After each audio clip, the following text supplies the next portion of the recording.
dari ketidakpahaman arti dari pengorganisasian pembelajaran. Betul kan Bapak Ibu? Nah, kemudian apa saja yang termasuk dalam pengorganisasian pembelajaran?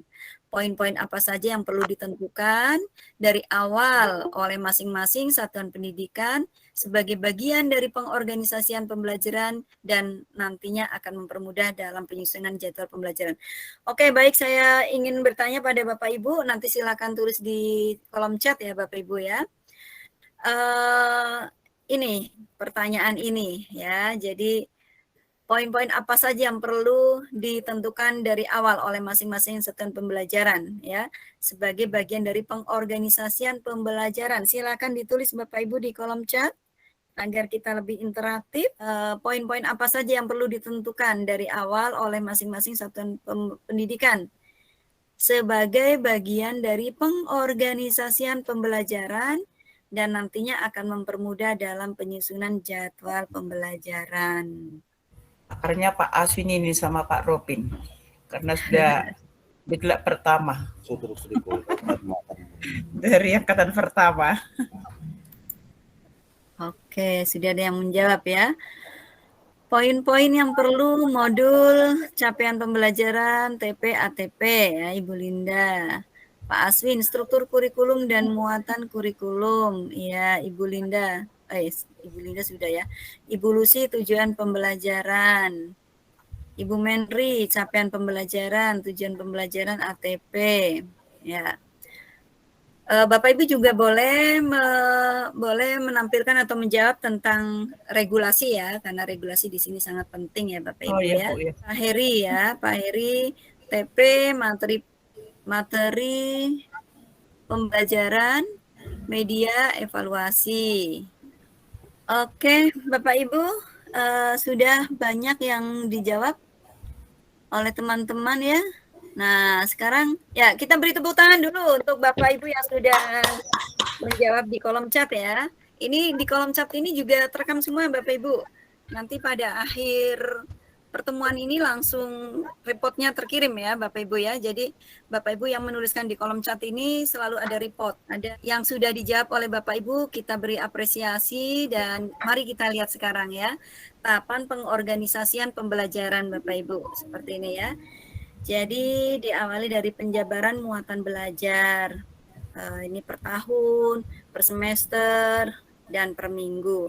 Bapak Ibu juga perlu nanti di sini melihat, membuka ya sebagai acuan nanti sebagai referensi yang utama, yaitu surat keputusan Menteri Pendidikan, Kebudayaan dan Ristek ya nomor 56 tahun 2022 ya yang baru saja disahkan kemarin pada bulan Februari ya tahun 2022. Di situ nanti Bapak Ibu bisa melihat struktur kurikulum dan lain-lain, itu ada di bahan bacaan ya Bapak Ibu ya. Ada di bahan bacaan, jadi nanti Bapak Ibu silakan dibuka karena itu yang akan menjadi rujukan utama ya. Ada struktur kurikulumnya baik pada pendidikan dasar dan menengah maupun pada usia PAUD ya, pada PAUD. Nah, di situ penting sekali karena bahannya itu referensi sumber utamanya itu nanti dari sana. Bagaimana struktur kurikulum di SD atau MI, kemudian di SMP atau MTS, SMA maupun MA ya. Nah, seperti itu. Betul. Bapak Ibu sudah membukanya, nanti dibuka ya. Oke, Bu. Oke. Kemudian yang kedua pengelompokan mata pelajaran ini Bapak Ibu. Jadi dikelompokkan mata pelajarannya. Yang berikutnya pemetaan muatan pembelajaran per tahun dipetakan dulu. Kemudian susun program tahunan dan kalender sekolah. Nanti semuanya ada ininya ya Bapak Ibu ya, ada kolom-kolomnya nanti di LK itu. Kemudian pemetaan muatan pembelajaran per semester dan per minggu ya. Kemudian penyusunan jadwal pembelajaran untuk masing-masing tingkat. Ini tahapan pengorganisasian pembelajaran ya Bapak Ibu ya. Jadi hari ini kita akan ngulik-ngalik ini dan sumber utamanya nanti dari itu tadi ya, dari SK Menristek ya Bapak Ibu ya. Bapak Ibu buka itu di samping. Jadi kita buka yang ini paparan, tapi di sampingnya kita buka surat keputusan itu tadi, agar nanti dipersandingkan, Bapak Ibu mudah untuk melihatnya, seperti itu. Nah, sekarang Bapak Ibu boleh ini untuk pengorganisasian pembelajaran ini yang Bapak Ibu sudah saksikan, yang sudah dilihat itu apa? Boleh ditulis di sini ya Bapak Ibu ya. Ini nanti di LK ya Bapak Ibu ya, di LK. Kemudian yang Bapak Ibu pikirkan apa tentang hal-hal yang sudah dilihat oleh Bapak Ibu. Nah, kemudian Bapak Ibu bertanya pada diri sendiri, apa yang akan saya lakukan ketika saya melihat yang ada di sekitar Bapak Ibu. Nah, ini nanti diisi ya Bapak Ibu ya. Nah, nanti diisi nih. Nah, kemudian sekarang kita langsung nih melesat nih, karena materi hari ini banyak sekali nih Bapak Ibu ya. Jenis-jenis penjadwalan ini. Pengaturan waktu guru bertemu dengan murid dengan durasi pertemuan tertentu dan untuk mata ajar tertentu ya.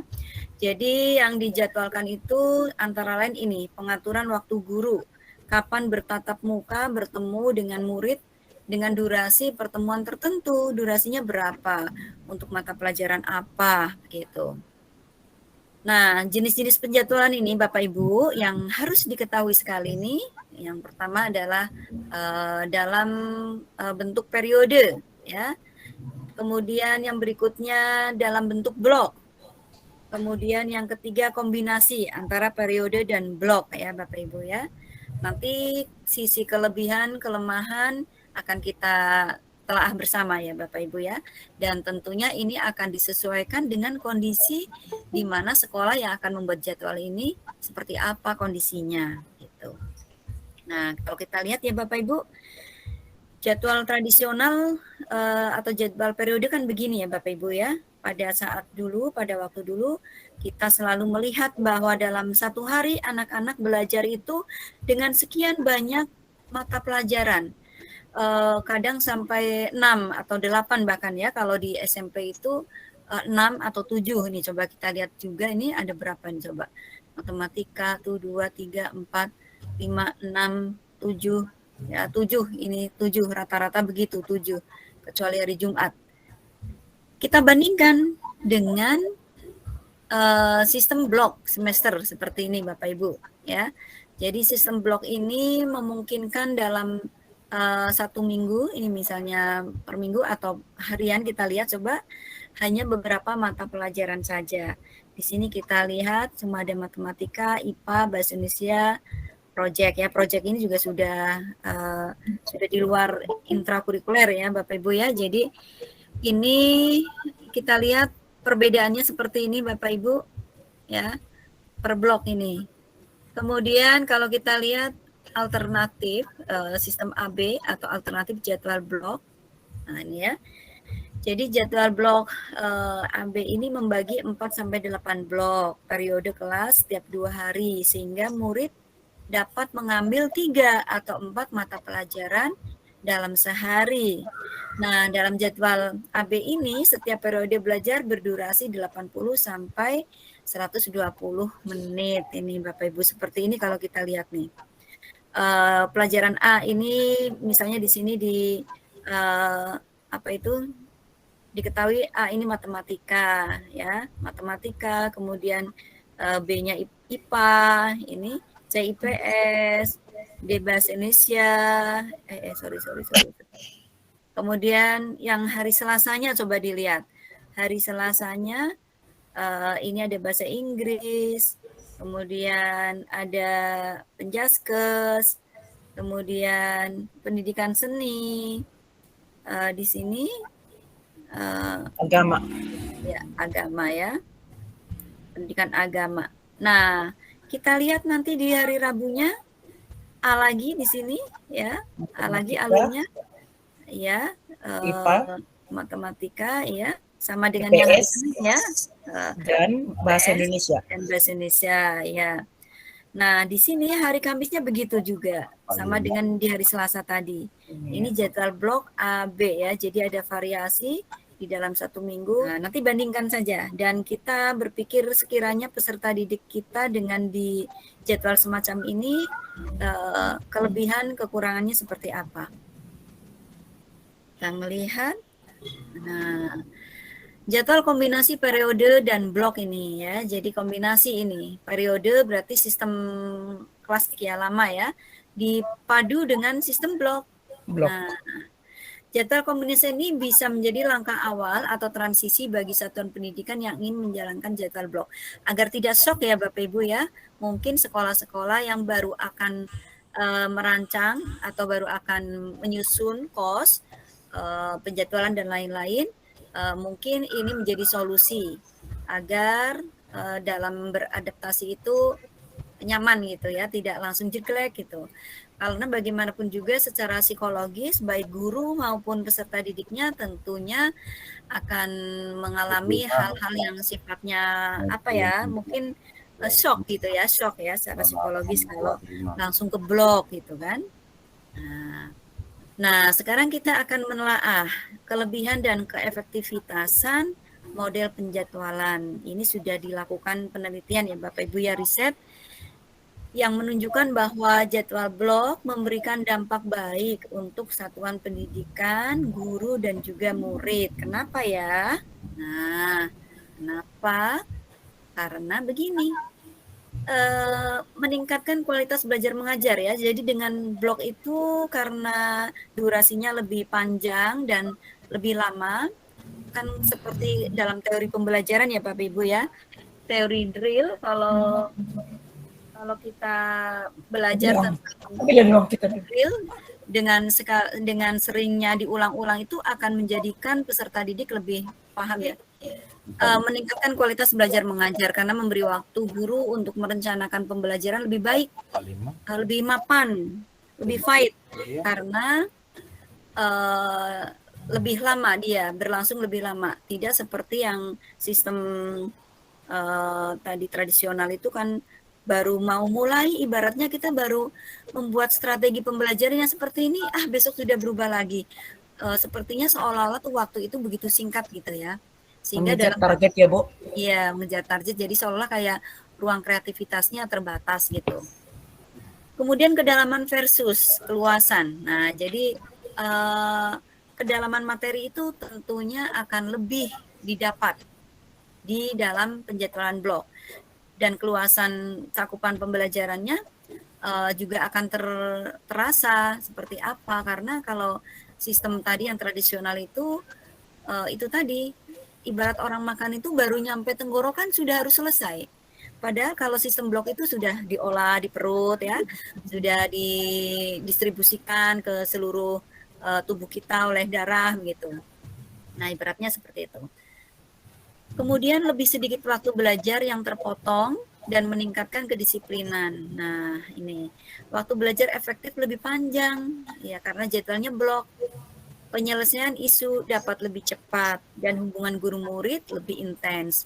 Betul ya Bapak Ibu ya, Bapak Ibu guru pasti akan merasakan ketika bertemu dalam jangka yang lebih lama tentu saja akan berdampak secara psikologis terhadap hubungan guru dengan murid atau dari sisi efektivitas belajar. Kemudian memberikan ruang untuk murid belajar sesuai tingkat pemahamannya. Nah ini, di sini ini memberi ruang yang lebih banyak pada peserta didik, pada murid ya. Ini juga saya ini sebagai kritik juga ini pada kurikulum Merdeka ini pada penyusun terutama ya. Jadi dalam penggunaan nomenklatur ini memang sering tidak konsisten ya, kadang murid, peserta didik, siswa begitu ya. Ya nggak apa-apa sih semuanya sama, cuma kita terbiasa dengan nomenklatur yang konsisten gitu, jadi berubah sepertinya karena yang nyusun orang banyak gitu ya, mungkin yang satu peserta didik, yang satu siswa, yang satunya lagi murid ya, gitu. Udahlah, itu artinya sama ya Bapak Ibu ya. Jadi seperti itu keunggulannya Bapak Ibu. Kemudian keuntungan jadwal blok menurut NCPSS nih Bu. North Carolina Public School System. Nah ini dari sisi waktu perencanaan guru ya. Jadwal blok 1/4 waktu guru dalam sehari dialokasikan untuk perencanaan. ya. Kemudian kalau di jadwal periode atau tradisional, 1/6 atau 1/7 waktu guru dalam sehari dialokasikan untuk perencanaannya. Kenapa? Ya karena macamnya 7 atau 6. Sedangkan dalam jadwal blok macamnya 4. Ya berarti kita hanya butuh 1/4 waktu guru aja dalam sehari. Sedangkan ini di tradisional kita lebih banyak karena banyak yang akan rencanakan sehingga waktu itu semakin sedikit ya, sehingga dalam membuat perencanaan tentunya akan berbeda secara kualitas ya Bapak Ibu. Kemudian dari pertimbangan metode instruksional ya Bapak Ibu, jumlah murid dalam kelas bisa berbeda antar kelas atau semester. Jadi tergantung misalnya pada semester ini yang berminat terhadap mapel yang ditentukan seberapa, kemudian di semester berikutnya nanti sudah bisa jadi berbeda. Tetapi kalau pada jadwal tradisional, jumlah murid dalam kelas biasanya selalu tetap atau sama. Jarang sekali yang tidak sama, hampir dikatakan sama, tidak pernah berubah. Dan termasuk bagaimana guru menerapkan metode-metode juga ya begitu-begitu saja kan. Itu pada jadwal yang periode atau tradisional. Kemudian durasi belajar, murid menghabiskan 90 sampai 120 menit di kelas dalam sehari. Dan waktu belajar efektif lebih banyak daripada sistem periode. Iya, karena di sini mata pelajarannya sedikit, sedangkan pada sistem tradisional, murid menghabiskan 35 sampai 60 menit sehari. Nah, ini kalau yang SMA, SMK kan 45 menit ya per JPL. Kalau yang SD 30 menit, yang SMP 40 berarti kan di sini pendek sekali ya, pendek karena mapelnya banyak. Nah, sehingga efektivitasnya tentu saja akan berbeda jauh ya, secara signifikan pasti akan berbeda jauh. Nah, Bapak Ibu, setelah Bapak Ibu melihat kondisi di tempat Bapak Ibu ya, ini di aku lihat ini, Bapak Ibu melihat situasi yang nyata di sekeliling Bapak Ibu atau di tempat Bapak Ibu membina atau membimbing guru atau mendampingi sekolah. Nah, nanti bisa ditulis di sini ya Bapak Ibu ya. Di sini nanti di ruang-ruang kolaborasi kita akan berbicara juga, kita akan mendiskusikan. Kemudian setelah melihat kondisi yang nyata, oh jadwalnya di tempat saya ternyata sudah menggunakan kombinasi loh antara tradisional dan blok misalnya. Kemudian apa yang dipikirkan, tulis di sini. Setelah itu apa yang dipikirkan oleh Bapak Ibu, dan setelah itu Bapak Ibu tanyakan pada diri sendiri. Setelah melihat kondisi itu, Bapak Ibu memikirkan sesuatu, Bapak Ibu akan melakukan apa? Di aku tanya di sini ya Bapak Ibu. Nah, ini untuk bahan nanti ya Bapak Ibu ya. Kita ngejar waktu dulu ya. Kemudian, nah sekarang kita sampai pada ruang kolaborasi ya Bapak Ibu ya. Kita akan menyusun KOS, yaitu pada penekanan pengorganisasian pembelajaran di satuan pendidikan. Nah, kita akan melakukan hal yang paling utama adalah menganalisis satuan pendidikan yang akan kita susun ininya, kosnya ya. Yang pertama kesiapan fisiknya. Seperti apa kesiapan fisiknya? Apakah dengan nanti kita akan memutuskan sistem blok atau sistem tradisional, kelasnya sudah memungkinkan apa belum? Fisiknya, gedungnya, sarana prasarananya dan seterusnya. Nah, ini nanti akan dianalisis. Kemudian strategi pembelajarannya. Ini kaitannya dengan kemampuan SDM guru ya, kemampuan guru-gurunya dalam menerapkan metodologi pembelajaran atau dalam memahami, bukan menerapkan dulu, memahami dan mengantongi sekian banyak metode atau pendekatan atau model ya, karena strategi itu hubungannya nanti diawali dari bagaimana dia menentukan dulu langkah-langkah apa yang akan dipakai, metode nanti yang disesuaikan dengan materi apa, peserta didiknya bagaimana, dan seterusnya. Sampai pada mungkin tekniknya nanti, metode apa dengan menggunakan teknik yang bagaimana, karena tidak semua metode itu menggunakan teknik yang sama ya. Disitulah yang perlu dianalisis nantinya, apakah guru-gurunya sudah siap dengan sistem blok atau sistem tradisional tadi. Kalau tradisional sudah biasa dilakukan ya dari dulu-dulu, tapi dengan perpaduan itu kira-kira guru-guru ini gimana? Saya kira harusnya semakin fight ya, semakin fight karena waktunya lebih lama untuk merencanakan dan untuk ini mengkreasi gitu, untuk mengkreasi metode pembelajarannya. Nah, sampailah kita Bapak Ibu pada cara menyusun penjadwalan. Tapi sebelumnya saya ingin dulu kita biar tidak jenuh ya Bapak Ibu. Kita akan ini dulu, ice breaking dulu. Nah, ice breaking ini saya tidak akan menunjuk, tetapi saya ingin berharap Bapak Ibu ini mumpung kesempatan terakhir nih ya. Bapak Ibu yang ingin memberikan ice breaking silakan. Silakan 2 menit cukup ya. Oke. Sekarang kita sambil nyanyi. Sambil menggerakkan tangan. Oke. Tahu nggak lagu? Aku anak sehat. Akhirnya. Wah. Ayo. Ayo. Ini tangannya. Aku anak sehat, tubuhku buat karena ibuku rajin dan cermat. Semasa baik selalu diberi baik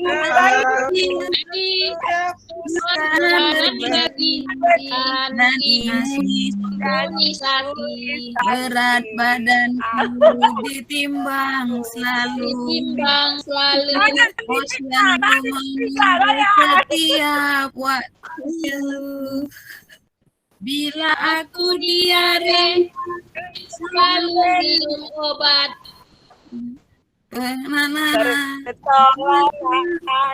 Bapaknya agak sayang ibunya Rati. Kita lihat ke posyandu.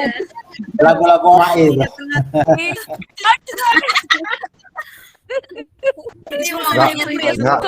Enggak tahan, Bu. Kalau cerita asing enggak tahan. Bapaknya sayang Ini lagunya si Asi. Ya, Pak Wilson minum susu ya Pak Wilson. Iya, aku bayangkan. Kalau bapak-bapaknya suka mengimunisasi. Kan ngantar imunisasi ya Pak. Bapak Ibu pengawas ini memang luar biasa. Oke, kita beri tepuk tangan Bapak Ibu ya. Bu Menteri, terima kasih Ibu Lucy dan juga semua Bu Arati, Bu Linda. Yang ibu-ibu ini yang berkontribusi banyak ini terhadap lagu-lagu ini ya. Kalau bapak-bapak menikmati saja ini, apalagi ada asinya ya. Wah, ini. Oke, kita berlanjut ya. Kita akan menyusun penjadwalan Bapak Ibu ya. Nah, sebelumnya kita melakukan assessment dulu Bapak Ibu ya. Melakukan assessment dulu. Nah, Bapak Ibu ini melakukan assessment ini tekniknya bermacam-macam, Bapak Ibu. Boleh Bapak Ibu menggunakan pengamatan langsung, boleh juga menggunakan Google Form atau yang lainnya, tergantung pada situasi yang dihadapi oleh Bapak Ibu ya. Nih. Nah, ditentukan pada tingkat satuan pendidikan ya. Kemudian membutuhkan penilaian assessment awal pada tingkat satuan pendidikan. Mata pelajaran wajib dan pilihan apa yang akan dibuka. Ini perlu ditanyakan nanti ya. Assessment ini kalau bentuknya Google Form ini mungkin praktis dengan menanyakan ini kepada setiap elemen yang ada di sekolah ya. Mata pelajaran wajib yang akan dipilih itu apa, pilihannya itu apa yang akan dibuka. Nah, ini untuk menentukan nanti blok atau tidak blok dan lain sebagainya. Kemudian berapa jumlah guru per mata pelajaran yang dibuka? Apakah ketersediaan guru sesuai dengan kebutuhan pengajar kelas? Nah, ini juga nanti perlu dipikirkan dengan menggunakan sistem blok, membutuhkan guru bagaimana, berapa, menggunakan sistem perpaduan juga seperti apa. Nah, ini nanti ditanyakan di dalam kuesioner itu ya Bapak Ibu ya, dalam assessment itu tadi. Kemudian mengobservasi apakah guru-guru sudah menggunakan berbagai strategi dan alat ajar dalam pengajarannya? Apakah guru-guru terbuka untuk melakukan inovasi dalam pengajaran? Nah ini, kalau ini sebetulnya sudah terbantu dengan hasil supervisi ya Bapak Ibu ya. Hasil supervisi sudah menunjukkan data bahwa guru-guru di sekolah tertentu itu sudah terbuka apa belum dalam menerapkan atau dalam melakukan inovasi. Nah ini juga kalau Bapak Ibu banyak melihat video-video inspiratif, banyak ya video-video di akun belajar.id di mana pada saat sebelum melakukan kurikulum baru, guru-gurunya banyak ditemui, mereka asal mengajar, tidak berpikir bahwa bagaimana agar anak-anak ini menjadi lebih maju, tidak berpikir pula tentang pembelajaran berdiferensiasi, semuanya sama, metodenya untuk setiap anak sama semuanya. Nah, setelah memiliki kepemimpinan pembelajaran yang inovatif, mereka berubah seketika. Nah, ini nanti akan sampai ke sana nih Bapak Ibu. Kemudian berapa waktu efektif belajar yang terjadi atau dilakukan oleh guru dalam 1 jam pelajaran. Nah, ini perlu dipikirkan juga, perlu dirumuskan agar nanti efektif jadwal yang akan disusun. Nah, gitu ya. Kemudian tahapan pengorganisasiannya nih Bapak Ibu. Tadi asesmennya sudah dilakukan, sudah dikumpulkan hasil asesmennya ya. Kalau Bapak Ibu menggunakan Google Form mungkin lebih cepat, lebih praktis. Tapi kalau menggunakan manual mungkin Bapak Ibu harus nunggu di mana guru-guru mengumpulkan ya, mengumpulkan atau si pelaku asesmen ini akan mengolah data dulu gitu ya. Nah, ini tahapannya Bapak Ibu. Yang pertama, tentukan struktur kurikulum. Nah, struktur kurikulum itu sesuai dengan SK Mendikbudristek, kan ada intrakurikuler, ada proyek penguatan profil pelajar Pancasila, ada ekstrakurikuler, dan praktek kerja lapangan kalau untuk SMK ya Bapak Ibu ya, atau MAK. Nah, ini berarti rujukan utamanya dari SK, dari surat keputusan Mendikbudristek 56 ya Bapak Ibu ya. Dari sana dilihat. Jadi nanti bisa diperoleh data sekolah ini cocoknya menggunakan strukturnya yang apa, itu dibuka nanti di SK-nya, SK Mendikbudristeknya ya Bapak Ibu. Kemudian tahapan yang kedua, tentukan pengelompokan mata pelajaran. Ini mata pelajaran yang wajib, pilihan, kelompokan. Kemudian tahapan yang berikutnya, pemetaan muatan jam pembelajaran untuk 1 tahun ajaran. Jadi muatannya ini dipetakan dulu. Nanti setelah kita menentukan pengelompokan mata pelajaran, kemudian memetakan muatan jam pembelajaran dalam 1 tahun ajaran atau untuk 1 tahun ajaran.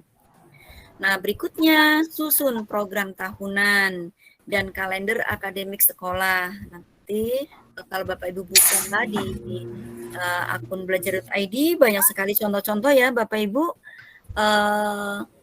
kalender akademik dengan sistem blok atau sistem tradisional atau perpaduan.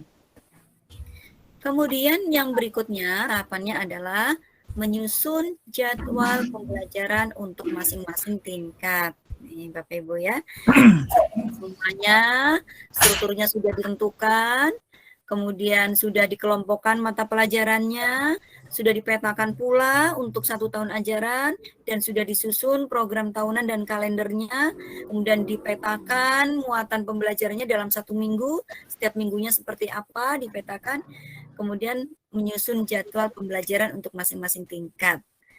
Dan setelah itu direfleksi dengan jadwal yang sudah dibuat itu seperti apa. Kemudian dievaluasi ya. Nah, ini adalah tahapan pengorganisasian pembelajaran. Kemudian apa yang harus diperhatikan dalam penyusunan jadwal? Yang pertama, murid usia SD sampai SMP secara tahap perkembangan memiliki rentang konsentrasi yang tidak panjang. Ini harus dipikirkan, harus diperhatikan. membutuhkan pergerakan fisik dan perubahan atau pergantian kelas mengakomodir kebutuhan tersebut. Jadi karena anak-anak ini tidak memiliki rentang konsentrasi yang panjang ya Bapak Ibu, berarti perlu dipikirkan bagaimana agar pergantian kelas ini bisa mengakomodir itu semuanya. Nah, kemudian murid SD membutuhkan interaksi dan kedekatan hubungan dengan orang dewasa, termasuk gurunya ya Bapak Ibu. Sehingga sepanjang hari membutuhkan untuk tetap ada di bawah pengawasan 1 atau 2 guru, bukan 5 atau 6 guru. Kenapa? Karena mereka secara psikologis dengan 1 atau 2 guru ini mereka merasa nyaman, tidak bergonta-ganti karena anak usia ini dengan berganti-ganti mereka belum sampai merasakan rasa yang mendalam sudah ganti lagi. Ini berarti berimplikasi pada penyusunan jadwalnya. Berarti mapel-mapel yang akan disusun juga jangan terlalu pendek-pendek durasinya, jangan terlalu banyak macamnya. Nah, ini pada usia SD. Ini hal yang harus diperhatikan. Itu artinya dengan poin ini berimplikasi pada atau merekomendasikan ya, cocoknya merekomendasikan pada jenjang SD ini cocoknya dengan sistem apa Bapak Ibu ya, blok atau tradisional, karena anak-anak ini di sini membutuhkan waktu yang lebih lama untuk berinteraksi dengan orang yang lebih dewasa ya. Kita ingat juga kita merujuk pada teori-teori pembelajaran. Di sini mungkin perlu Bapak Ibu pertimbangkan dari konstruktivisme atau behavioristik. Dengan kondisi yang seperti ini tentu anak-anak SD ini membutuhkan pengawalan yang lebih ya, berarti kita lebih menggunakan atau lebih menggunakan perspektif behaviorism ya Bapak Ibu ya. Nah, kemudian murid menengah ke atas membutuhkan banyak kesempatan untuk dapat bereksplorasi di berbagai bidang studi yang diminati, sehingga mereka membutuhkan pilihan atau beragam kegiatan pembelajaran yang dapat ia pilih dalam satu harinya. Mereka tidak terlalu butuh kok pendampingan yang terus-menerus, karena mereka membutuhkan justru eksplorasi dirinya. Mereka akan banyak menentukan pilihan-pilihan sesuai dengan passion-nya dan seterusnya agar mereka lebih berkembang. Ini artinya dengan jenjang SMA ini merekomendasikan pada jadwal yang akan ditentukan ini jadwal blok atau tradisional ya, atau mungkin perpaduan atau apa ya. Nah, ini tentunya akan sangat bergantung pada kondisi yang ada di masing-masing sekolah, walaupun secara umum seperti ini, tapi belum tentu juga di sekolah tertentu seperti yang ada dalam 3 kalimat ini ya Bapak Ibu ya. Oke. Hal lain yang menjadi pertimbangan pula ini Bapak Ibu, pembagian kelas berdasarkan tingkat pemahaman atau kemampuan tertentu dapat menjadi salah satu pertimbangan. Jadi mungkin memetakan kelas, ini di sini yang barangkali tingkat pemahamannya seperti apa, atau mungkin berdasarkan kecenderungan mereka, karakteristik mereka, misalnya ini kecenderungannya di audiovisual misalnya, boleh ya. Jadi pembagian kelas ini boleh berdasarkan apa sekiranya memang hal tersebut itu bisa menjadikan lebih baik karakteristik peserta didiknya dan seterusnya, atau mungkin tingkat pemahaman terhadap pengetahuan ya Bapak Ibu ya.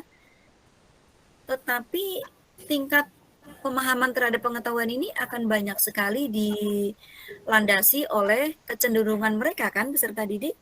Jadi katakanlah begini, anak dalam satu mapel matematika belum tentu bisa dipahami oleh semuanya, karena bisa jadi separuh atau sepertiga atau 2 atau berapa dari anak yang ada di situ itu memang tidak suka matematika. Jadi dia lebih suka hal-hal yang sifatnya mungkin seni dan lain-lain ya. Nah, kalau seperti diferensiasi ya Bu ya. Diferensiasi, betul. Jadi kalau sudah seperti ini berarti nanti berimplikasi pada metode yang akan dilakukan oleh guru-guru ketika membelajarkan matematika berarti dia menggunakan metode yang lebih pada bernuansa seni begitu ya, misalnya dengan membuat gimana lah caranya biar anak-anak itu dengan kecenderungan seninya difasilitasi untuk memahami sebuah teori dalam matematika, seperti itu. Nah, penyediaan waktu yang cukup untuk murid istirahat dan ibadah, nah ini sangat penting nih Bapak Ibu, di antara waktu belajar. Jangan seperti pada sekolah-sekolah tertentu yang betul-betul menekankan pada nilai akademik, sehingga hanya untuk ibadah saja anak-anak sudah merasa dikejar-kejar. Masih ingat ya Bapak Ibu ya, dulu mungkin waktu Bapak Ibu masih jadi guru, betapa Bapak Ibu baru istirahat, baru mau sholat, baru mau ibadah, mungkin di gereja atau apalah ya gitu yang sesuai dengan agamanya, sudah dikejar-kejar oleh gurunya, ayo segera masuk, yang tidak segera masuk dihukum dan lain sebagainya. Padahal memang kondisi yang tidak memungkinkan, prasarananya kurang, siswanya banyak, waktunya sedikit, menjadikan anak-anak menjadi terlambat. Nah ini yang begini ini mestinya menjadi perhatian ketika menyusun jadwal. Istirahat itu penting ya Bapak Ibu ya, makan, minum. Bahkan kalau pengalaman saya waktu dulu studi di Griffith University, ketika kami mengadakan penelitian-penelitian di sekolah-sekolah yang ada di Brisbane gitu ya, di Australia, hampir setiap sekolah itu memiliki ruang yang di situ ada matras ya Bapak Ibu, ada kasur besar gitu ya, matras, ada makanan-makanan, dan anak-anak tuh dengan bebas boleh izin, misalnya sudah merasa jenuh, kepada gurunya izin, saya akan keluar sebentar untuk relaksasi, boleh ya. Dan kelas-kelas itu juga rata-rata sudah disetting sedemikian sehingga di situ seolah-olah seperti ada perpustakaannya, ada taman-tamannya. Perpustakaan itu tidak sekedar buku-buku yang ditata di rak, tapi di situ tuh sudah didesain seperti ada hutannya, ada kebunnya, sehingga anak-anak sangat betah dan nyaman. Dan di ruang sebelah ada tempat-tempat itu tadi untuk relaksasi otot ya. Wah, menyenangkan sekali. Tapi sekarang ini ternyata kalau kita melihat di video-video inspiratif, sudah banyak pula sekolah-sekolah SD, bahkan nih SD yang banyak nih. SD yang didesain seperti itu. Dibaca juga bukunya Ahmad Munib Khatib kalau nggak salah ya, memanusiakan manusia, memanusiakan sekolah dan seterusnya. Kita juga bisa melihat ini jadi rujukan dalam penyusunan jadwal ya. Pengaturan waktu belajar mandiri di dalam lingkungan satuan pendidikan dimasukkan ke dalam jadwal pembelajaran. Jadi di sini mestinya ada ruang-ruang waktu belajar mandiri Bapak Ibu. Tapi kalau di sini juga kita ingat bahwa pada saat situasi seperti sekarang ini ya, situasi digitalisasi, situasi pasca pandemi, ada istilah flip learning ya Bapak Ibu, atau flip classroom. Nah ini perlu dipertimbangkan ini dalam poin ini, dalam poin yang ke-3. Kemudian menyediakan pilihan pelajaran yang diminati atau meniadakan yang tidak diminati. Nah ini nanti hubungannya dengan kondisi yang ada di sekolah dan harus dipikirkan mata pelajaran yang tidak diminati nanti akan diperlakukan seperti apa gitu ya Bapak Ibu ya. Ini di sini banyak sekali problematika ini di lapangan. Kemudian sikap dan kerjasama orang tua terhadap pengaturan jadwal yang ditentukan satuan pendidikan. Nah ini penting ya Bapak Ibu ya. Kerjasama orang tua ini sangat penting karena mereka yang akan ikut pula mendampingi anak-anak mereka, putra-putri mereka, sehingga ini perlu juga orang tua itu dilibatkan ketika asesmen ya Bapak Ibu ya, ketika asesmen. Bukan hanya warga sekolah yang ada di sekolah, tetapi orang tua ini sangat penting. Mungkin dalam poin-poin tertentu ya, asesmennya berbeda dengan yang untuk guru begitu. Nah, dengan demikian nanti akan dapat direncanakan komunikasi yang detail dan jelas ini dalam dalam poin ini ya Bapak Ibu ya, agar terjalin kesinambungan antara program sekolah dengan kerjasama orang tua gitu. Kemudian setiap kelas dapat memiliki jenis penjadwalan yang berbeda dengan kebutuhan dan dinamika kelas tersebut. Jadi bisa saja kelas A dengan kelas B itu berbeda penjadwalannya. Ini yang kalau dibilang itu kita harus lebih apa ya, ada kemauan gitulah.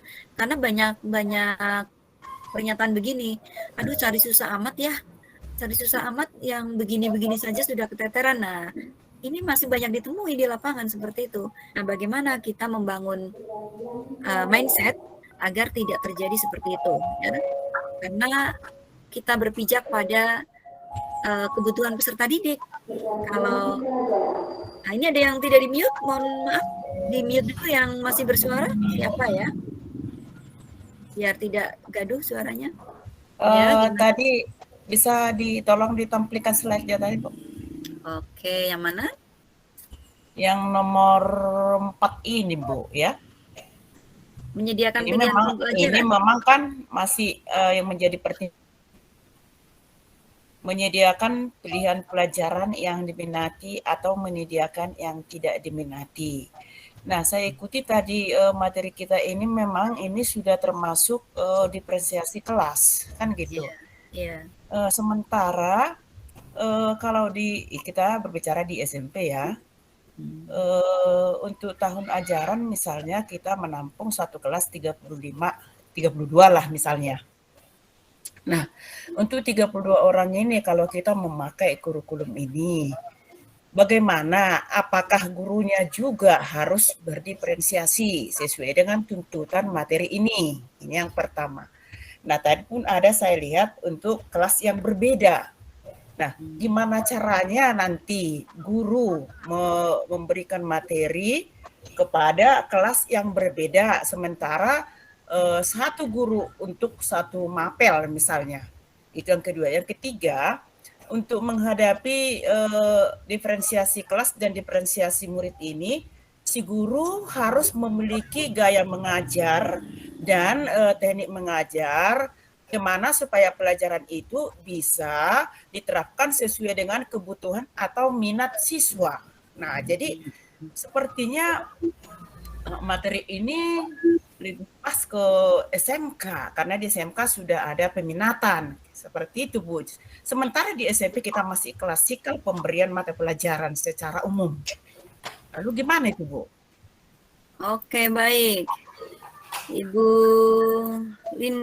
Linda ya, karena memang hal baru. Jadi seiring dengan barunya sistem ini, pasti akan ada gejolak semacam itu, Bu Linda ya. Tetapi dengan strategi misalnya begini, misalnya mata pelajaran yang tadi tidak diminati nanti akan dikelola, bagaimana caranya dia akan menjadi tim di baik gurunya maupun gurunya terutama dalam tim itu, jadi mereka tidak kehilangan, ibaratnya itu tidak kehilangan tugas gitu, tugas pokok, sehingga ketika nanti kaitannya dengan JPL tidak akan dirugikan gitu. Nah, sekarang kaitannya dengan penguasaan metodologi pembelajaran ini untuk menerapkan diferensiasi ya. Memang begitu tuntutannya. Jadi guru-guru harus secara progresif dan agresif serta masif juga ini harus segera mengikuti alur yang ada di kurikulum Merdeka. Berarti mereka harus secara masif belajar bagaimana menggunakan metode pembelajaran untuk memfasilitasi anak-anak yang kemungkinan berbeda ini ya. Jadi anak-anak dengan kecenderungan yang seperti apa yang tadi sudah dipetakan di kelas tertentu harus dilayani sesuai dengan kecenderungan mereka. Betul sekali. Jadi gurunya pun dituntut untuk berdiferensiasi dalam memperlakukan anak-anak. Karena berdiferensiasi ini pasti akan merekomendasikan, berimplikasi pada bagaimana guru melakukan perlakuan yang berbeda pula kepada anak-anak seperti itu ya. Sementara itu tadi kemampuan guru apakah sudah memadai. Nah, berarti nanti Bu Linda ketika terjadi hal-hal yang belum memadai berarti harus ada di sini figur kepemimpinan yang inovatif dan kreatif. Dengan kondisi yang kayak seperti itu harus ditempuh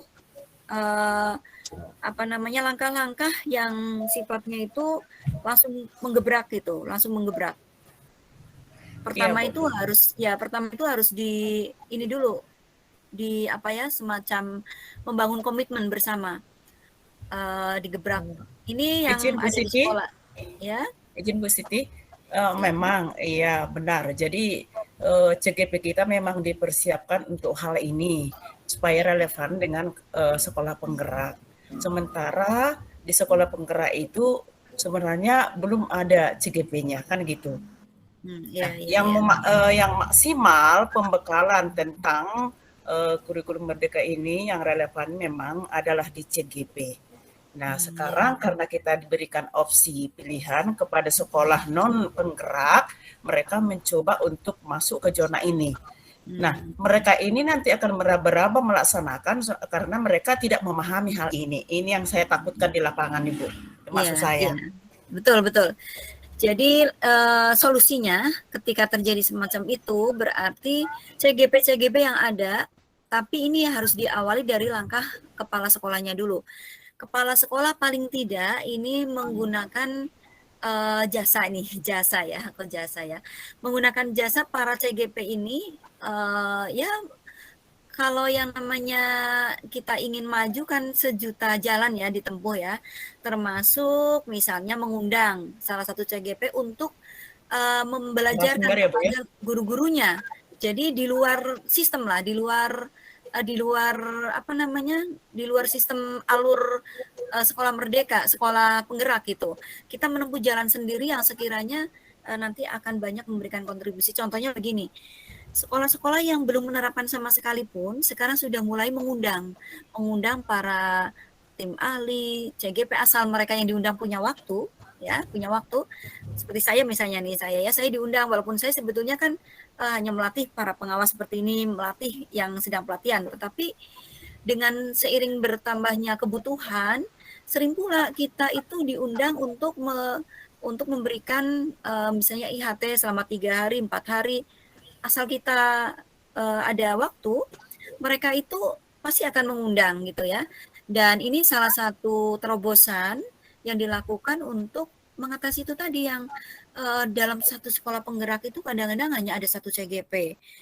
Bahkan kemarin ada terjadi tidak ada sama sekali. Tidak ada. Iya. Sama sekali tidak ada. Nah ini kan kontradiktif. Makanya harus ada langkah-langkah yang ditempuh oleh pemimpin pembelajaran, dalam hal ini kepala sekolah dan yang ada di situ untuk menempuh jalan itu tadi. Dengan cara 1000 cara agar guru-gurunya itu terlatih semuanya begitu. Iya Bu Siti, memang sudah dilakukan mulai dari sekarang. Ada beberapa sekolah yang sudah lebih seperti itu Bu. Oke Bu, terima kasih, hanya itu saja. Oke, baik Bu Linda. Kita beri tepuk tangan dong biar semangat untuk Ibu Linda ya. Senang saya kalau semangat ya. Iya.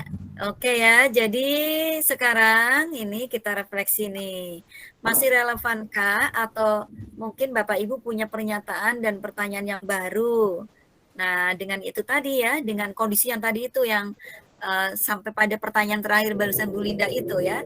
Ini pertanyaan ini akan Bapak Ibu jawab tentunya sebentar.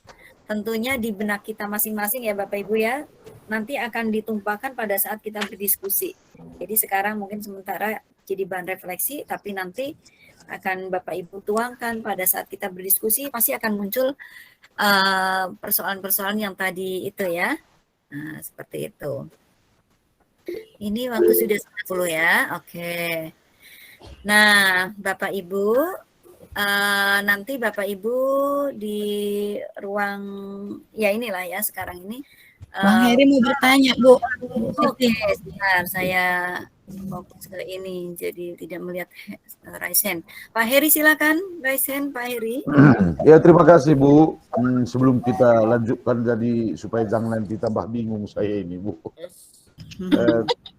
Tadi udah ditanyakan oleh Ibu Linda tadi, saya saling bantu ini sama kakak saya ini. Tadi dalam hal nomor 4 tadi Bu. Nomor 4 yang tadi, saya scroll ya. Menyediakan pilihan itu. Ini mana tadi Bu? Menyediakan pilihan yang diminati, yang diminati dan yang tidak diminati itu tadi Bu. Jadi bagaimana kita membuat jadwal pembelajaran itu dan pemilihan kelasnya nantinya, apabila siswa itu nanti banyak yang tidak meminati mata pelajaran itu, Bu. Terlebih di sekolah kita inilah yang saya pimpin sekarang ini, salah satu sekolah swasta di sini, Bu. Jadi saya lihat selama ini juga sudah kita tentukan peminatan itu, saya kira susah ini, Bu. Bagaimana mensiasatinya ini, Bu? Tolong saya. Tolong saya. Pak Heri coba cerita fakta yang terjadi. Cerita fakta yang terjadi di sekolah Pak Heri, mungkin teman-teman lain juga. Ya, Bu. Ada mata pelajaran yang tidak diminati sama sekali, di sana langkah yang ditempuh apa? Ini biar kita sharing ya. Iya, Bu. Pertama itu kita buat itu angket, Bu, di sini. Contohnya membuat les mata pelajaran lah, Bu. Nah, pertamanya itu mungkin karena keterpaksaan itu, Bu, ya. Jadi di sini itu bersama orang tua itu mengisi angket itu, karena kita juga tentu kan nggak mungkin yang mata pelajaran bahasa Inggris hanya 10%, tidak mungkin matematika hanya 10%, jadi ada unsur pemaksaan di situ kan begitu, Bu. Udahlah dikelompokkanlah ke sini, ke matematika, ke bahasa Inggris, ke IPA terpadu begitu, Bu. Tapi pada kenyataannya setelah kita buat itu beberapa hari berlangsung atau beberapa minggu, ini menurun. Yang tes ke situ saja pun, contohnya seperti kita buat itu kelas olimpiade sains, tidak jalan, Bu. Nah, begitulah kondisinya, Bu. Lama-lama berodoli gitu siswanya ya. Iya, Bu. Berkurang terus, Bu. Berkurang. Ya. Terus dievaluasi penyebabnya kenapa tuh? Kan mestinya ada yang tadi namanya di poin berapa tuh dievaluasi begitu. Penyebabnya apa mereka berodoli? Ya, ini kita evaluasi. Satu, minat itu tadi, Bu. Tidak berminat dia mata pelajaran itu maksud saya tadi. Kaitannya dengan nomor 4 ini. Apabila nanti terjadi seperti itu, bagaimana kita mengantisipasinya, Bu? Begitu maksud saya. Iya. Oke, Pak Heri ya. Jadi begitu fakta ya. Ya, karena yang selama ini terjadi, yang tidak minat itu dipaksa supaya masuk ke yang banyak diminati gitu ya. Ini kan lagu lama sebetulnya. Lagu lama pada saat dulu peminatan di SMA, pada awal-awal dulu pakai moda peminatan, kan yang terjadi seperti itu. Anak nggak minat karena cuma sedikit, paksalah supaya masuk ke yang diminati banyak itu. Yang terjadi anak-anak protes juga kan, orang kita nggak minat disuruh di sana, akhirnya nilainya jeblok. Ketika nilainya jeblok, disalahkan pula gitu kan. Nah ini yang seperti ini mestinya ada terobosan dari sekolah ya. Kalau kepala sekolahnya kreatif, bagaimana mewadahi yang tadi minatnya sedikit tetap terfasilitasi begitu. Misalnya mereka mau membuat jadwal dengan sistem blok, sedangkan yang tidak diminati ini tadi kan berarti tidak masuk ke jadwal itu tadi ya Bapak Ibu ya. Sekiranya memang butuh variasi, kan boleh saja bahwa tetap ada penyaluran terhadap yang tadi tidak disenangi, misalnya ambil di hari apa begitu. Jadi ini menggunakan mungkin kalau tadi perbandingannya 4-4, mungkin ini 6-2 misalnya begitu ya, sehingga tetap terfasilitasi. Nah nanti ada persoalan baru loh. Persoalan barunya itu loh nanti gimana ini pemenuhan JPL-nya gitu kan. Itu persoalan barunya setelah seperti itu kan begitu. Nah butuh kreativitas lagi gimana caranya agar bisa memenuhi kebutuhan JPL begitu kan. Kan bisa kalau guru itu bisa merger gitu ya istilahnya ya, merger sehingga nanti mereka tidak dirugikan. Nah, bagaimana dengan anak-anaknya agar mereka terfasilitasi? Nah, pasti kalau sudah terjadi seperti ini, sekolah harus menempuh di mana ada ruang-ruang sehingga tadi siswa yang yang minatnya sedikit itu tetap terfasilitasi dengan baik. Seperti itu. Bu Siti? Ya. Bu Siti, barangkali bisa berbagi untuk pertanyaan Pak Heri. Oke, silakan Bu Linda. Untuk nomor 4 ini, yang pertama karena kita masih Dikdas, Kita di SMP, peminatan yang dimaksud di sini bukanlah peminatan jurusan. Itu yang pertama. Mapel ya. Pilihan pelajaran, pilihan pelajaran yang diminati dalam arti kita berlaku sebagai coach atau pendamping.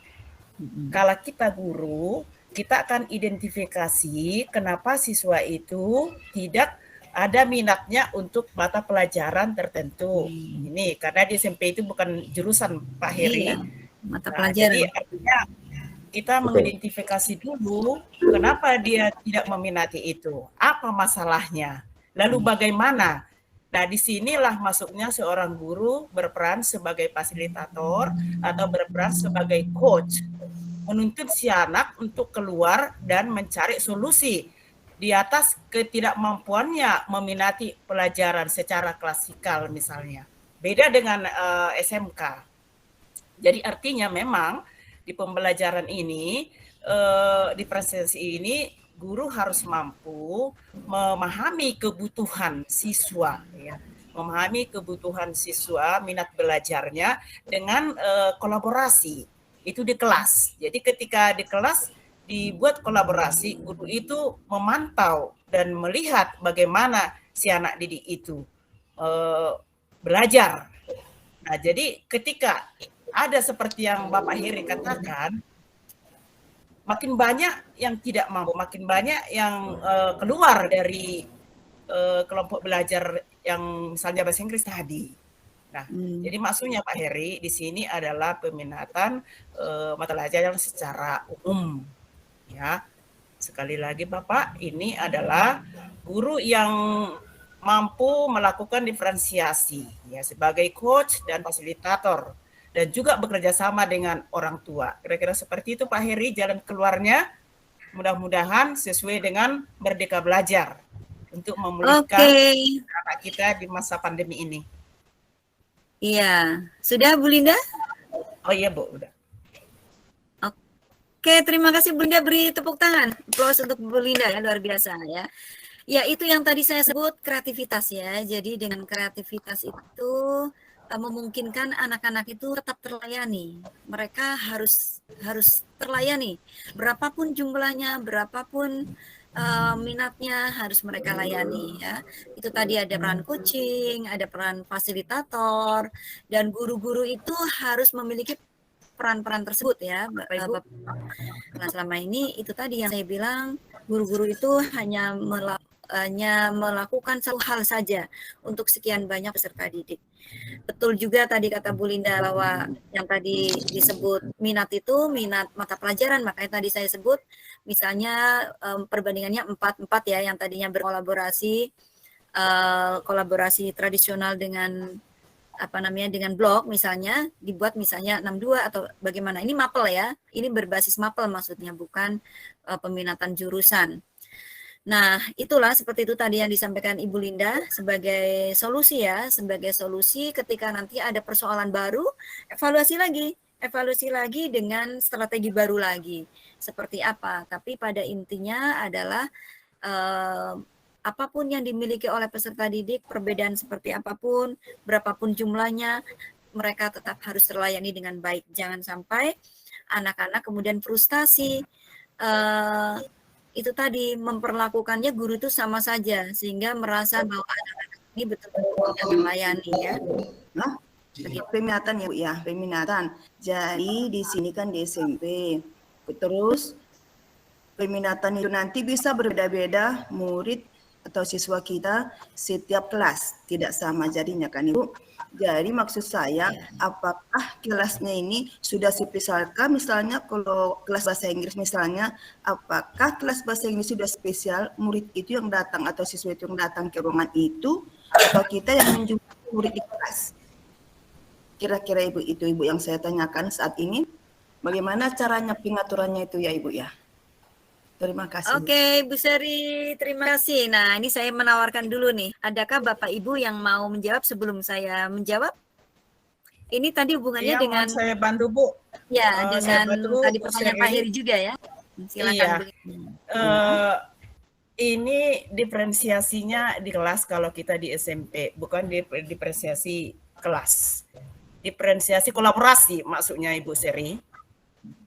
Jadi nanti siswa itu dibentuk dalam kelompok diskusi, guru memfasilitasi siswa yang mampu atau tidak mampu, guru itu nanti akan melebur atau membagi-bagi di setiap kelompok. Jadi disitulah peran guru itu sebagai fasilitator. Nah, ketika ada permasalahan di setiap kelompok, maka hadirlah guru itu sebagai coach untuk coachingnya, mengcoaching apa kendala si anak yang tidak mampu atau tidak meminati pelajaran yang sudah dibuat dalam tugasnya. Nah, jadi guru itu membimbing sampai anak itu nanti bisa mencari solusi di atas ketidakmampuannya. Seperti itu, Bu. Oke, baik, tepuk tangan untuk Bu Linda ya. Ya, Bu Seri ya, mudah-mudahan dengan tadi dibantu Ibu Linda. Jadi kembali lagi kepada kemampuan guru, dia harus bisa menempatkan diri sebagai pembimbing, sebagai fasilitator, coaching, sebagai mediasi, sebagai pelindung. Pokoknya semua peran dilakukan oleh guru. Guru kita belum banyak lah yang bisa memahami apa artinya coaching atau fasilitator atau pendamping. Nah, seiring berjalannya nanti kurikulum Merdeka Belajar ini pasti kita akan menuju ke situ dengan narasumber-narasumber kita yang dari dinas ataupun dari Kemendikbud ataupun dari CGP kita, seperti itu. Jadi bisa nanti akan diisukan. Ya, betul. Dan langkah awal yang harus dilakukan ini, kita kan nggak mungkin menunggu pelatihan-pelatihan yang dilakukan oleh Kemdikbud, apalagi kalau sudah urusannya CGP ini kan panjang ya, harus mendaftar ini itu, harus ada langkah secepatnya itu tadi harus berkolaborasi, mandiri berkolaborasi dengan para CGP dari platform mengajar.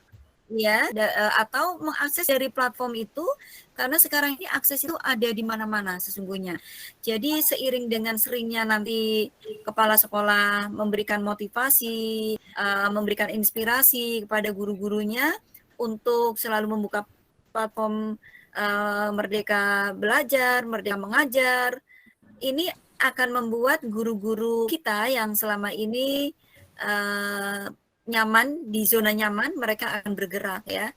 Karena kalau kita lihat di video-video inspiratif di seluruh Nusantara itu, guru-guru yang tadinya di zona nyaman kemudian tergerak dengan gebrakan dari para kepala sekolah yang atau pengawas yang inspiratif ya.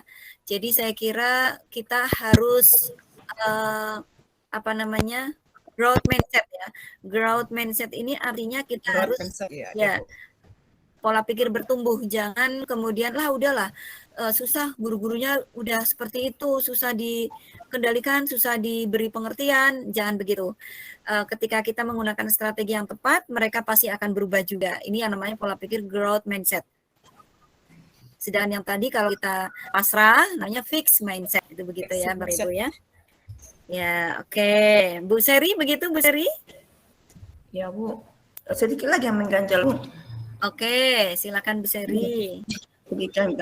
Tadi kan ada dibuat di situ yang dipaparkan oleh Ibu Siti kan. Jadi setiap mapel bisa saja berbeda beasiswanya gitu kan Bu. Tadi kalau nggak salah saya. Nah, jadi bagaimana apa itu maksud saya tadi kan? Apakah siswa ada satu kelas itu kan, satu kelas yang sudah dirancang setiap mapel sehingga siswa yang datang ke kita atau tetap kita mengunjungi kelas yang mereka sudah tertentu juga. Itu maksud saya, Bu. Terima kasih. Oh iya, itu teknis ya, Ibu Seri. Itu persoalan teknis, jadi bagaimana teknisnya gitu ya. Itu tadi yang disampaikan oleh Ibu Linda. Jadi di sini paradigmanya itu guru sebagai coaching atau guru sebagai fasilitator ini dengan sejuta cara. Masing-masing sekolah tentunya berbeda. Bisa saja ini ya, karena setelah kita survei ke lapangan itu ada juga sekolah yang yang membuat kelas-kelas khusus memang. Ada juga yang dalam satu kelas, tetapi nanti per kelompok misalnya. Ini sangat beragam tergantung pada situasi kelas, ruangannya seperti apa, kondisi siswanya bagaimana. Kan kadang-kadang begini, ada walaupun ruangannya besar, siswa sendiri belum tentu juga kondusif, tapi ada juga yang tidak terlalu besar, tetapi di situ ada beberapa peminatan ya, ada beberapa peminatan, memungkinkan juga untuk dilayani secara bersama-sama dalam satu ruangan. Nah, kemudian bagaimana? Apakah guru yang nyamperin gitu ya, atau seperti apa gitu? Sesuai dengan hasil assessment kan sudah diketahui tuh, sudah diketahui bahwa oh ternyata assessment ini kan bukan hanya untuk guru ya, untuk siswa juga. Terutama untuk siswa kan, untuk memetakan mereka minat yang mana gitu. Nah, kalau bisa asesmennya itu dilengkapi dengan kemauan mereka itu bagaimana gitu. Mereka akan dilayani dengan pola seperti apa. Kalau sudah asesmennya seperti ini akan sangat bagus. Jadi guru akan bisa melihat dari hasil assessment, oh saya harus begini karena permintaan siswa seperti ini.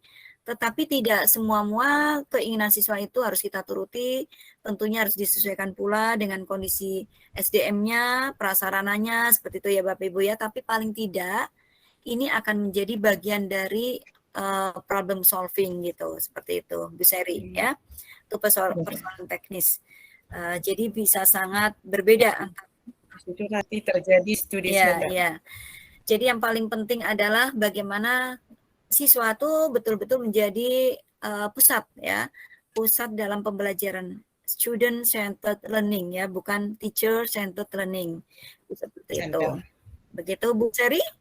Boleh lagi saya? Boleh, silakan. Boleh lagi saya bertanya itu gratis kok. Merdeka Belajar ini saya Bang. Yang saya tadi kemarin kan saya tonton itu di YouTube gitu Pak ya, tentang Merdeka Belajar. Jadi di situ saya lihat setiap siswa kan gak sama kemampuannya gitu kan Bu. Terus nanti tidak boleh berbeda tugasnya, berbeda yang mereka presentasikan di depan misalnya. Jadi menurut saya Bu, misalnya siswa ini intelijennya sangat tinggi gitu kan Bu, sedangkan lain mungkin rendah. Apakah bisa kalau dia sudah selesai proyeknya, bisakah dinaikkan kelasnya atau bagaimana ya Bu ya? Apa tahu ditunggu lagi tetap disamakan dengan yang kurang mampu? Nah, itu Bu menurut saya pertanyaan hal ini. Oke, baik, pertanyaan sangat bagus nih Bu Seri ya. Seandainya pertanyaannya ditambah lagi, bukan hanya pertanyaan itu, tapi ditambah lagi bagaimana mengatasi anak-anak ini tadi yang nilainya kurang bagus gitu ya. Jadi ditambah satu pertanyaan itu lagi. Karena kalau hanya pertanyaannya apakah anak-anak ini nanti bisa melesat, naik, bagaimana dengan anak yang kurang ini kan gitu, biar adil gitu, biar berkeadilan gitu. Oke, saya sudah pancing begitu. Adakah yang mau membantu menjawab sebelum saya nanti menambahkan? Biar saling sharing ya, saling sharing. Ketika terjadi kasus semacam itu tadi, seperti apa? Yang pertama mungkin di dalam satu kelompok itu Bu, mohon maaf ya kalau hanya saya yang berbicara Bapak Ibu. Ya, di dalam satu kelompok itu ada yang siswanya pintar banget ya, sementara siswa lain kurang. Nah, disinilah juga tadi peran seorang guru itu untuk mengkolaborasikan dan menanamkan sikap kepemimpinan kepada anak untuk berbagi. Ya, ini yang pertama. Yang kedua, untuk masalah apakah nanti yang tidak mampu ini bisa naik kelas, ini belum bisa saya jawab Bu Sri. Oke. Yang jelas memang kalau di kurikulum Merdeka kita tidak adakan KKM. Gitu. Oke, baik Bu Linda, terima kasih ya, pertanyaannya bagus. Jadi begini, kita harus menjawab dari sini dulu, kita harus berbicara dari sini dulu. Anak-anak tadi dikatakan pintar, ada yang dikatakan tidak pintar. Apakah betul pernyataan itu? Sementara begini, misalnya ya, yang dikatakan pintar itu ketika mendapat nilai bahasa Indonesia 9, matematika 9, dan semuanya nilainya banyak ya, seperti itu. Apakah betul mereka yang tidak nilainya seperti itu tidak dikatakan pintar? Nah, kita kembali lagi kepada bagaimana guru memperlakukan peserta didik agar memperoleh nilai tertentu nih ya. Ini kaitannya dengan pembelajaran berdiferensiasi lagi. Diferensiasi. Belum tentu loh itu anak yang tadi nilainya nggak bagus itu karena dia tidak tahu. Bisa jadi karena dia tidak diberi kesempatan untuk mengaktualisasikan keilmuannya karena tidak difasilitasi dengan metode. Tadi yang sudah saya contohnya begini pula. Anak-anak sedang belajar matematika. Sedangkan kita tahu bahwa satu kelas itu kecenderungannya banyak ya Bapak Ibu ya. Ada yang kecenderungannya naturalistik, ada yang kecenderungannya matematik logik, ada yang kecenderungannya musikal, ada yang kecenderungannya kinestetik. Nah, ini tidak diperlakukan sama sekali oleh guru. Guru itu hanya memberikan tugas semacam saja. Udah pokoknya kerjakan ini. Selesai tidak selesai jam sekian harus dikumpul misalnya.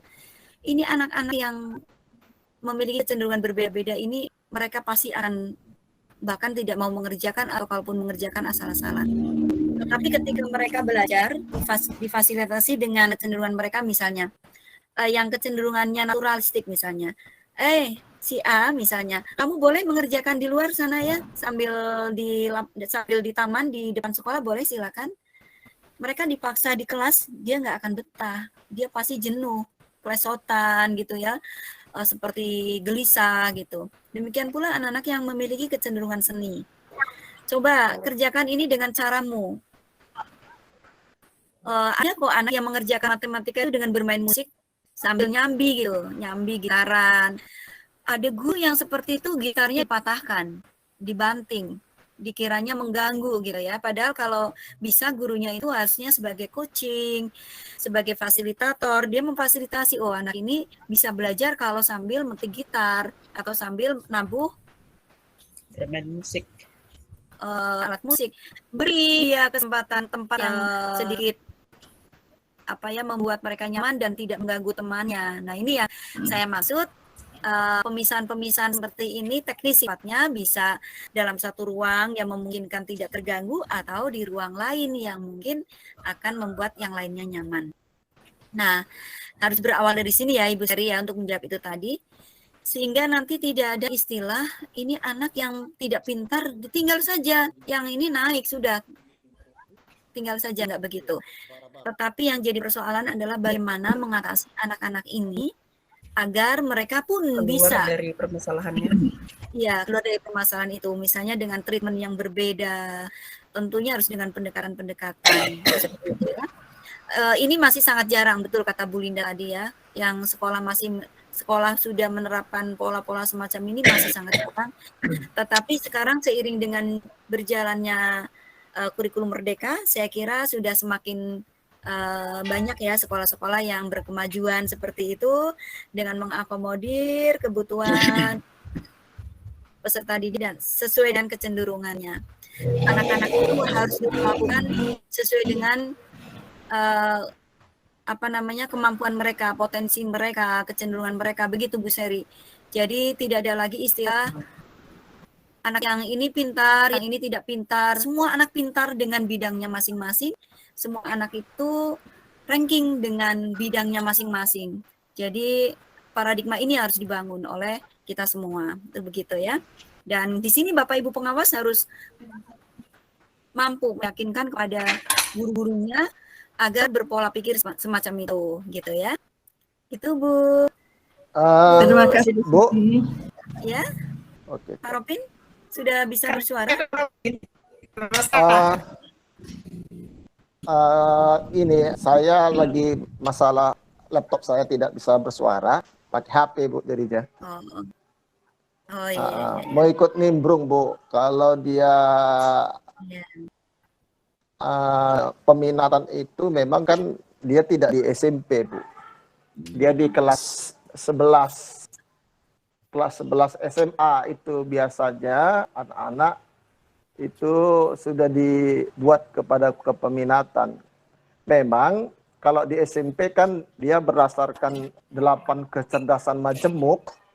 Tidak semua anak itu suka matematika, tidak semua suka bahasa Indonesia, tidak semua suka kesenian. Contohnya seperti itu. Tetapi semua mapel itu harus dipelajari oleh anak-anak, tergantung guru sekarang bagaimana diferensiasi materi, ya, kemudian diferensiasi proses dan diferensiasi produknya.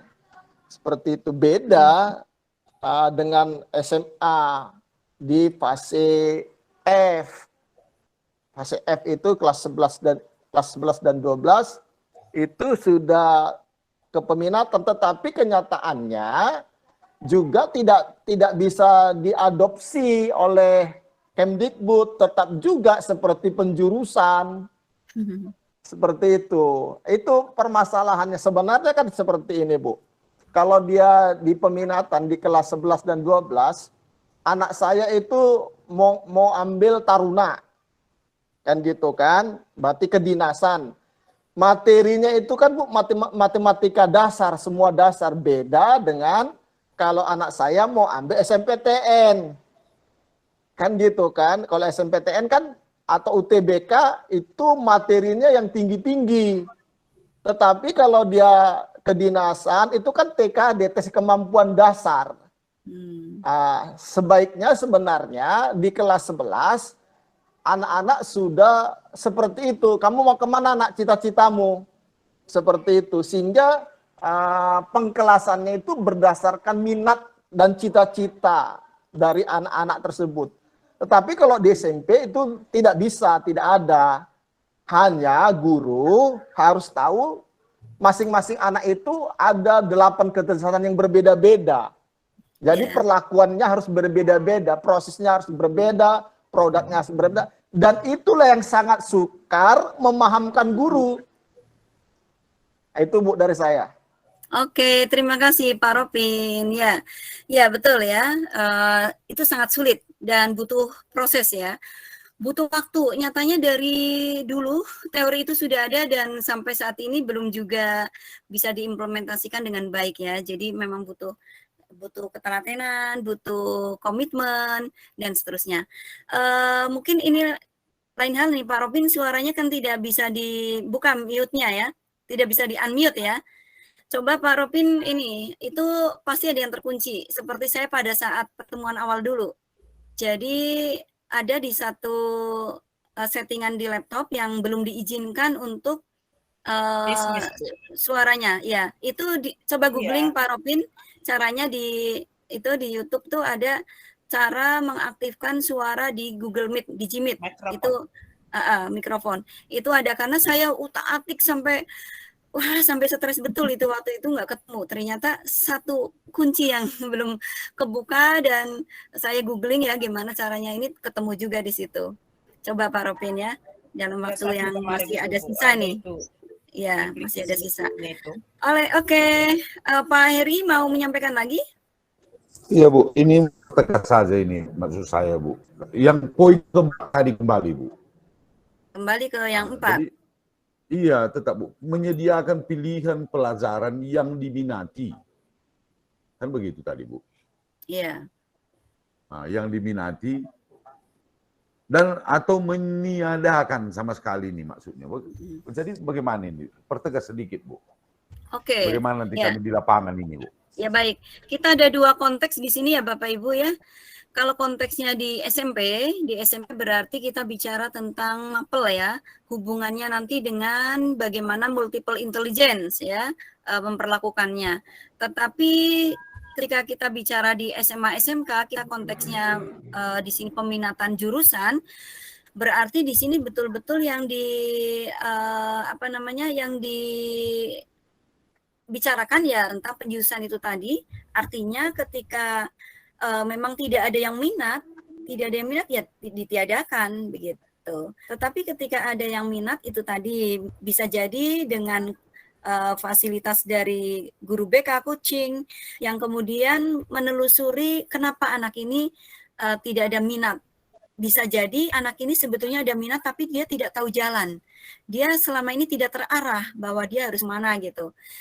Karena kalau kita belajar dari pengalaman yang sudah yang telah lalu, sebelum kurikulum Merdeka, saya kebetulan juga pernah ikut menjadi tim tim di apa itu namanya ya dulu guru BK gitu yang memfasilitasi, saya diundang gitu sebagai tim di sana. Banyak juga anak-anak yang sebetulnya mereka minat tetapi dia tidak tahu, dia tidak paham bahwa ini jurusan ini nanti seperti ini. Dia hanya sepintas saja dari image yang mereka minat, yang mereka miliki bahwa jurusan ini seperti ini loh. Jadi ini ada semacam kayak tadi itu saya bilang fixed mindset dari siswa yang perlu diluruskan sehingga mereka ternyata setelah didampingi itu oh ya kalau begitu saya berarti bisa ya masuk ke sini ya. Saya berarti sangat memungkinkan masuk sini dan saya bisa menjadi orang yang hebat di sini. Nah, itu seperti itu. Ini pendampingan seperti ini yang perlu dilakukan Pak Heri ya. Ini kalau konteksnya di SMA. Sedangkan kalau konteksnya SMP, karena ini tadi kan berlaku untuk umum ini ya, konteksnya kalau SMP dasar, SMP, SD, atau PAUD, ini berarti lebih pada bagaimana guru memetakan itu tadi mapel-mapel. Kalau PAUD nggak ada mapel ya, tapi kalau SD, SMP itu mapel. Dan bagaimana mentreatment mereka yang nantinya dalam satu kelas terjadi perbedaan, tetapi memungkinkan diperlakukan secara berkeadilan begitu. Bu Siti. Begitu ya, Pak Heri ya. Bu Siti. Ya. Bu Siti. Oke, cukup jelas Bu. Saya sudah dulu pernah melakukan suatu pendidikan kecil. Itu umumnya tergantung subjektivitas Bapak Ibu. Artinya tergantung gurunya itu. Banyak yang tidak senang matematika karena memang gurunya galak. Kita pun nggak suka dengan gurunya kan gitu. Kita suka. Sementara ada guru yang matematika itu yang memang emong dia banyak suka dengan guru tersebut. Jadi makanya di SMP tidak ada peminatan. Gitu. Artinya mengapa tidak berminat siswanya tentang satu materi? Itu kalau kita selidiki ke akar-akarnya pasti saya bisa pastikan itu adalah masalah gurunya. Di sana dia. Memang seperti itu. Ketika pun kita mengadakan mengadakan pembinaan, ya memang maklumlah kita ya kan. Gurunya itu pun seperti itu dididik dari dulu gitu. Kita buatkan dulu di sini sebentar Pak Heri. Beri saya kesempatan sebentar. Tetapi di sini karena kita sedang mencobaan menyusun jadwal ya. Jadi di sini nanti kaitannya di poin keempat ini dengan sistem blok atau tradisional Bapak Ibu ya. Jadi kenapa perlu dipetakan ini karena nanti akan menentukan ya akan ditentukan blok atau tradisional atau kolaborasi begitu ya. Saya tekankan di sini. Saya sependapat sudah apa yang disampaikan Pak Aswin tadi. Bagaimana guru itu, bagaimana menyampaikan dengan caranya, metodenya. Nah, itu saya pendapat mungkin itu membuat ada siswa itu kurang berminat dalam satu mata pelajaran itu. Karena saya lihat dalam pertemuan kita ini beberapa minggu ini, Ibu Siti Nur materi itu, saya makin tertarik dengan perkembangan daripada materi-materi ini. Jadi saya pendapat itu Bu. Terima kasih. Oke Pak Heri, terima kasih Pak Aswin, terima kasih. Tertarik. Ya Ibu Lucy ya, tertarik. Ibu Lucy saya tidak terlihat videonya, kenapa ini Ibu Lucy? Grogi aku nengok Pak Oke, Heri. baik ya. Bu. Ya, oke baik kita lanjutkan saja Bapak Ibu ya. Jadi inilah ruang-ruang diskusi kita. Jadi persoalan-persoalan yang muncul di lapangan seperti itu ya faktanya ya. Dan kita yang sudah sampai di tahap ini nanti di masyarakat pendidikan ya di grassroots di lapangan ini akan menjadi pencerah tentunya.